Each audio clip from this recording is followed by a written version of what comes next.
Hello, my friends. I'm Sarah. Welcome to Grace in My Space. Tell me, would you like to decorate for fall together? Let's go.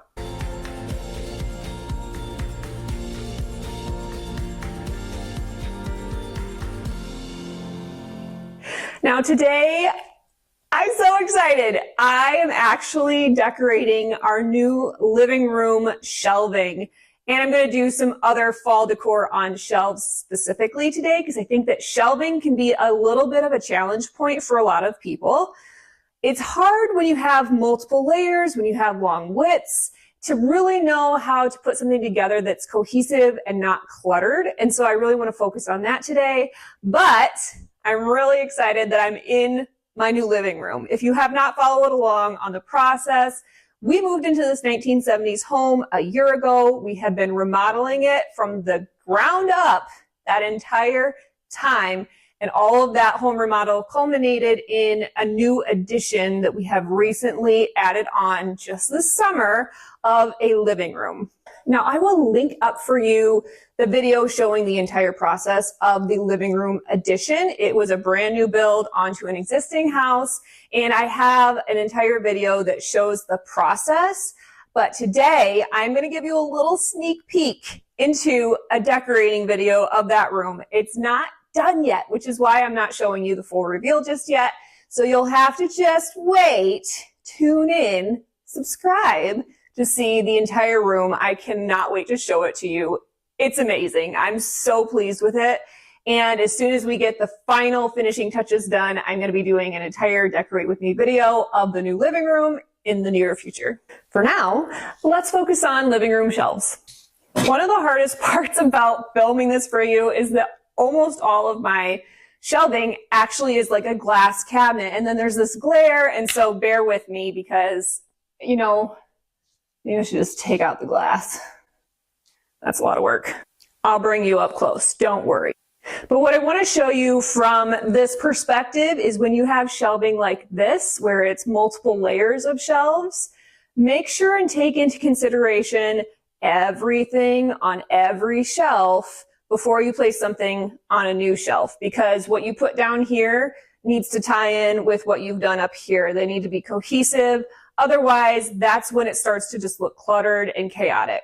So this essentially is one shelf with multiple layers. It's not multiple shelves, if that helps kind of put it into a little bit of perspective. Another thing with cabinetry like this, if it has crown around the top, then it looks really finished. Or if it goes all the way to the ceiling, obviously you can't do anything with the top portion. But if you have a situation like mine where it's very far lower than the, very far lower. But if you have a situation like mine where it's significantly lower than the ceiling and you can use the top as a shelf, do it. It really will add to the entire look of the cabinet, and it makes it look a little bit more finished if you don't want to add crown or do something to fill that space otherwise. So I like to keep the top pretty simple. I actually am able to put a plant up there. We'll see if it lives. There's no telling. There's a lot of windows in this room though, so I'm pretty hopeful.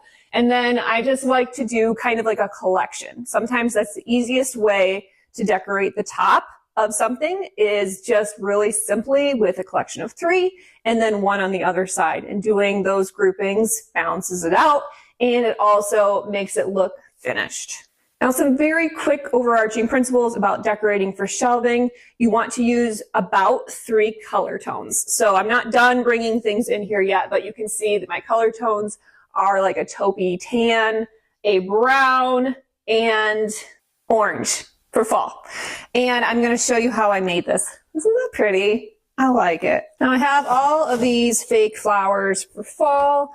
I don't really want a super orange tone like the actual flowers are, but I like the leaves, and I like these leaves, and I like the orange tone of this. See the difference? This is just a little too vibrant for what I want this year.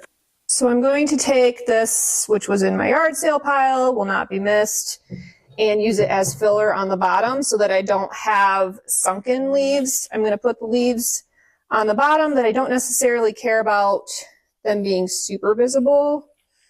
And the other ones I'm going to save for the top. So these are just going to kind of be peeking. I really love this color. I'm just going to use it for filler more or less on the bottom. Mix it in with the other tones, and then we're going to set that right inside the cabinet. Now, I don't necessarily count white as a color. I feel like it just is, it's white. So it doesn't need to count as a color. Other principle, balance your colors into a triangle pattern or a diagonal pattern. I like triangle better because it looks better. It's a good reason. So if I put this up here, then I've got white, white on the book, and white, and it is a triangle. Back to the basics. And then I'm going to add in other colors of brown. Needs a little something, something. Up here with my piece of pottery. Make this a little grouping.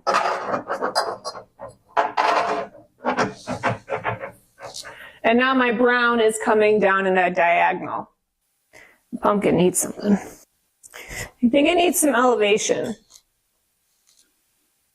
It's been so long since I have decorated this. It's been over a year because it's been in our garage the entire time that we've been renovating. And so I feel a little out of practice, and you guys are like my experiment watchers.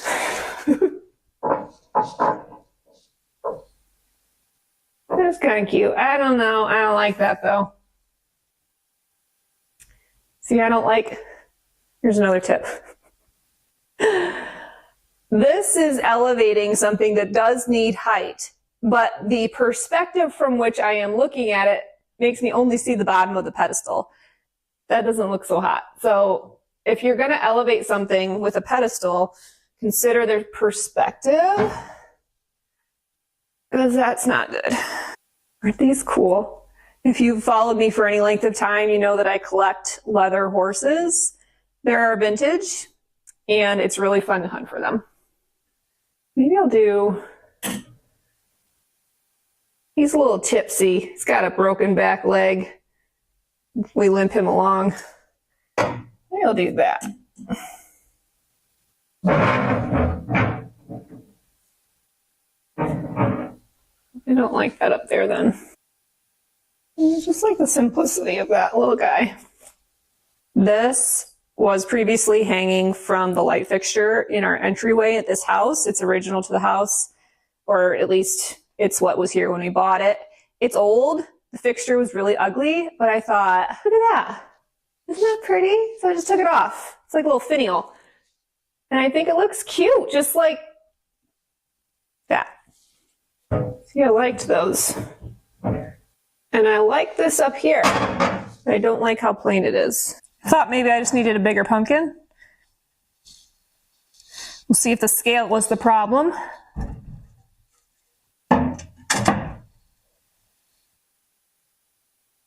Nope. I need books. You remember this book from the basement?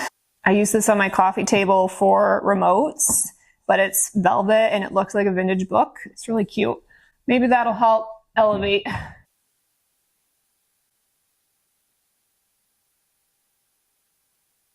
Nope.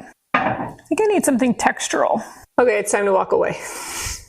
That's my next basic design rule. There comes a point in shelf decorating where you just don't have the right piece. And I think that it's really important to recognize that and not try and force something to work and wait until you find that right piece to call it completed.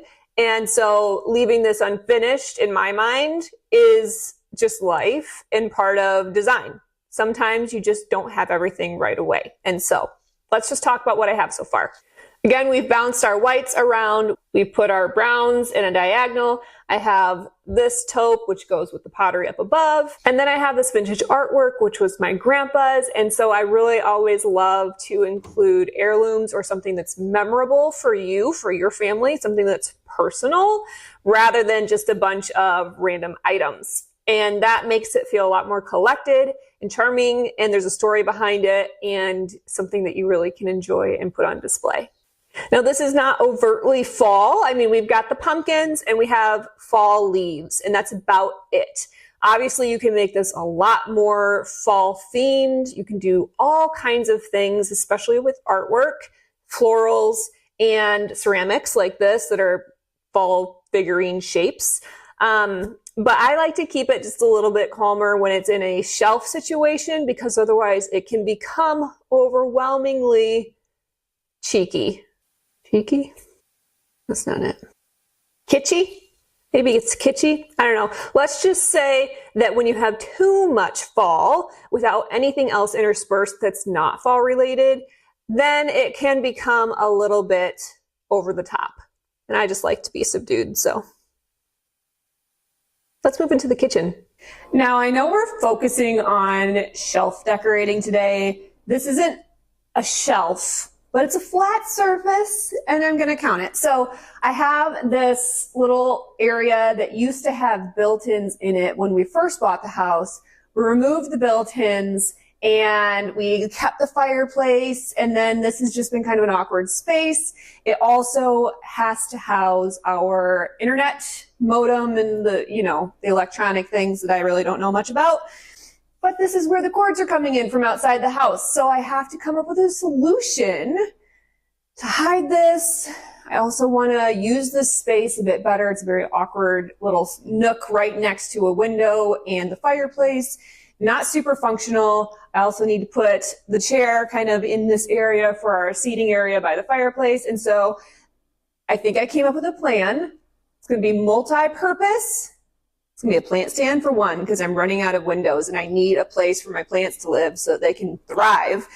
And I need a place for mail and things that I just always have out on my counter and really don't want to see to be tucked away and stored, but super accessible on the main floor. So that's the plan. It's heavier than it looks.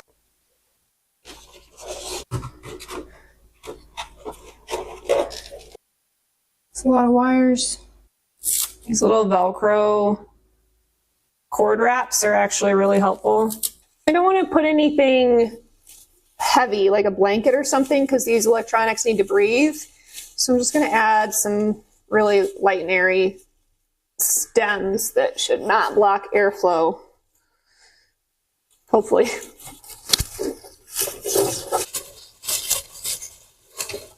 What does that look like?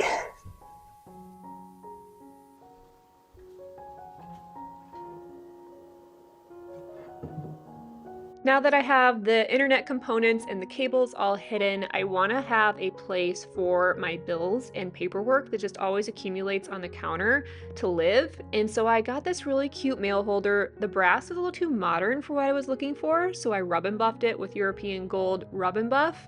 And now I've created a space where I feel like it's not obtrusive, it's not ugly, it's just a spot where I can put the bills that I have to have top of mind.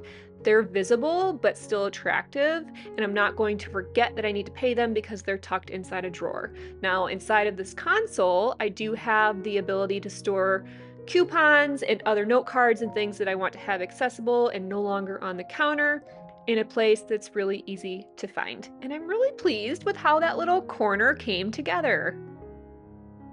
Now, I actually did an entire kitchen decorating video for fall. I'll link it for you up here. But I love my kitchen shelves so much. And this is a little bit more of a practical approach to the kitchen shelving. I got a new Keurig, so I wanted to house it here. And so I decorated around it. I added a plant that needed some love, it needed some light, and sometimes the most authentic way to decorate for shelves is with the practicality that you just need to live in your own home. Sometimes our plants just need to live in the space where there's light. And so I added this plant, and then I kept pretty much everything else the same. The plum foliage at the top is what is the autumn accent. And I think that this just goes to show that seasonal decorating doesn't have to be really overt. It can be based on color. And that goes a long way when decorating shelving, is just using autumn tones. And a really great example of that is in the basement. Now, this is the third space I've shown you in my home, and I want you to see the cohesiveness of my coloring throughout every room. The first two spaces were on our main floor, living room and kitchen. This is our basement family room. And even though it's a completely different space, even a different level of our home, I want the colors to stay cohesive. So we have kind of the brown goldish tones. We have a little bit of the greens that I brought in with plants upstairs. And then my third tone down here is the plum of the cabinetry. It's in the painting. It's in this artwork.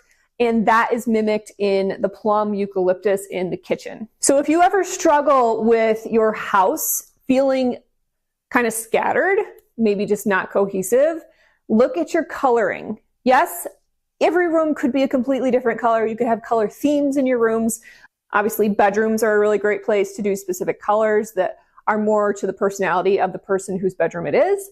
But in living spaces, it really helps a whole house to feel a lot more cohesive if you're mimicking and repeating colors throughout the entire space. Now here you can see that I've repeated the triangle. We've got the gold, down to the gold, up to the gold, which is kind of a brassy tone. It doesn't matter if it's the exact same color as long as it's within the color family. And then I also have my greens repeated several times. The whites are repeated several times. And then the plum is obviously the main focal point would be the paint on the cabinet, but then it's pulled out through two different pieces of artwork. And nothing in this, except for this little tiny pumpkin right here, is actually overtly fall. It's just more moody. And I love being able to bring in moody colors for fall. This is a really pretty vintage painting that does the trick to just kind of say the season is changing. The seasons are changing and it's time to slow down, apparently. Now, almost everything that I've shown you on all of my shelving is antique or vintage.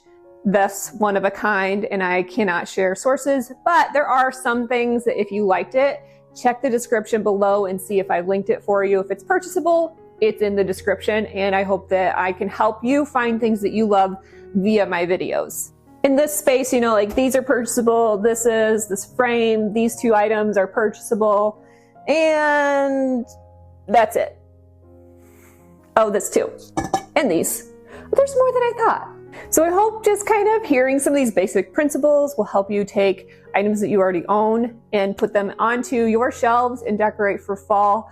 Thanks so much for decorating with me. I would love to hear what color scheme you're using for fall this year. Are you going like traditional reds, oranges, yellows? Are you doing more muted tones like I have? Do you just stick to neutrals? What's your favorite combination? Drop it in the comments and maybe you will inspire somebody else to do your color scheme as well if they hadn't thought of it. Thanks so much for watching. If you enjoyed this video, give it a like, subscribe, share with your friends, do all the lovey-dovey community things. I'm so grateful that you're here. Thank you for watching. I'm going to link up all of my other fall decorating videos for you in the description as well if you'd like to browse. Stay tuned. I am so excited to do the living room edition video. It's coming. It's coming slowly, but it's coming, and I will see you next week.